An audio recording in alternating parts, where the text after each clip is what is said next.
we've been exploring emerging infectious diseases, of course, and we know 2/3 of those emerge from wildlife.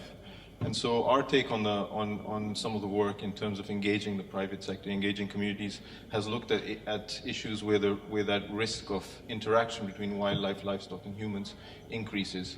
And of course, some of that happens with land use change. So when you build a road network, when you set up extractives industries, when you expose people to wildlife more than they would normally be exposed.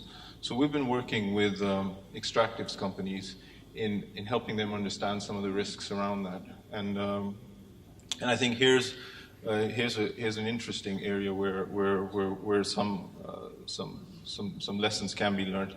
And for us, the key things around policy coherence is again, some of what's been said around having a common language, a common understanding between stakeholders, understanding their interests, as well as, and then trying to come up with a joint vision that matches both their interests, but also the interests of the sort of public sector. I think,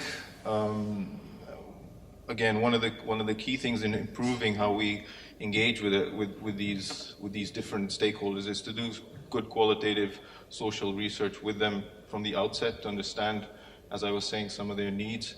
What we've tended to do in the past is first sensitize them to the importance of emerging infections, and then work with them through training, but through simulation exercises as well. So what we've tended to do in the past is you do an outbreak scenario with an extractives company in a remote area and see to them, are there systems, do they have systems in place to deal with it appropriately? Perhaps they can work with local authorities, with public health authorities in developing a joint plan so that they're able to better manage their risks. Then it moves it up. Then as far as a mindset goes, it moves it out of the corporate social responsibility space into the risk management and business continuity space.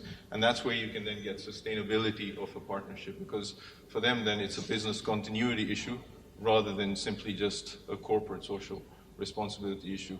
And then it's a bit easier to engage with them in the long term. That's important to mention in terms of industry and extractives, mining, road development, is that with these big projects, environmental impact assessment is a legal requirement. But health impact assessment is often not a requirement. But it's important to sensitize them to that, the importance of health impact assessment. And Ebola has obviously been a big factor in companies understanding some of this. And in the Ebola outbreak, there was a big group called the Ebola Private Sector Mobilization Group, which was a sort of a collaboration of 100 private sector companies that came together and sort of helped with the outbreak response. And these are companies all the way from Firestone that make tires to ArcelorMittal that supports big steel producers.